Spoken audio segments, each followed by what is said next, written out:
I think around the world, towns are beginning to realise that often the conflict between shopping environments and living environments and through traffic has been resolved in favour of through traffic or the demands of the car. And many are now trying to rein back that demand for the car because they're realising that it takes too much space. And by giving that much space to the car, there isn't enough left to create good quality civic space where you can have places for people to gather, or places for public art to be installed, or places to make our urban areas civic spaces again. And to do that, you do need to remove some space that the car currently occupies. And to do that also, you need to reduce the speeds of those cars. So getting speeds down enables you to reclaim some space, which enables you to reclaim the urban realm, which is in turn part of making your city centres economically viable and vibrant places for people to go and not just shop, but to experience urban life at its best. And there's an emerging suite of techniques around the world now for dealing with that. And one of the most interesting is this issue of shared space, where instead of pedestrianising a space, in other words trying to remove all cars from it, which is often problematic in many cities, instead you slow cars down to the point where they can mingle as equals with people on foot.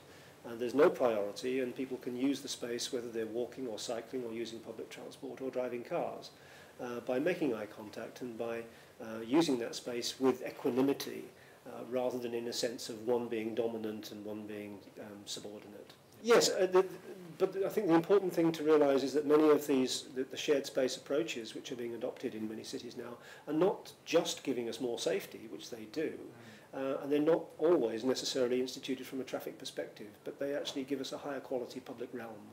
And that's really important if you're to encourage walking and cycling in the future. People will not walk if they are discouraged from doing so, or if they feel that it's bleak or unattractive or unsafe.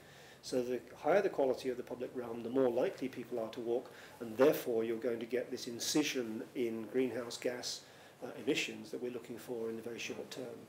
There's a series of international conferences which have been taking place over this century, and grown out of that has come the International Walking Charter, which has been signed by a huge number of communities around the world, whereby they sign up to the 8 principles which will allow them to deal with, to recognise the benefits of walking, to recognise the rights that people have to walk in good quality environments, to reduce the barriers that stop people from walking, and indeed in general to encourage a culture of walking where people feel welcomed onto public streets.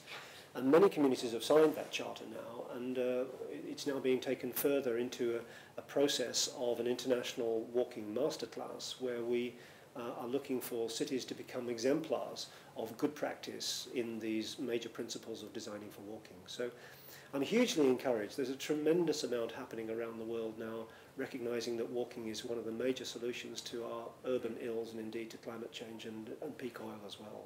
Yeah, it was interesting you saying that there were no conferences in the last century, and you've had 8 this in this century. So. Indeed, I think that's indicative of the changing shift in the recognition that walking is tremendously important.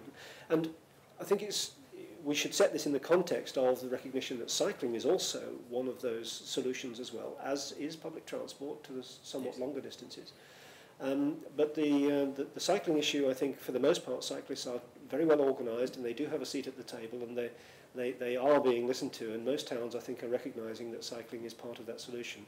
My particular perspective over the last 10 years has been that walking has not had the recognition that it deserves, despite the fact that everybody is a walker. And this is something which I think is now getting on the agenda of local authorities in a really big way, in a very encouraging way. Well, I suppose many of these activities are being coordinated by a not-for-profit called Walk21, and its website, www.walk21.com, will be a repository of information for people and links to other activities that are going on elsewhere. So I think that would be a very good starting point.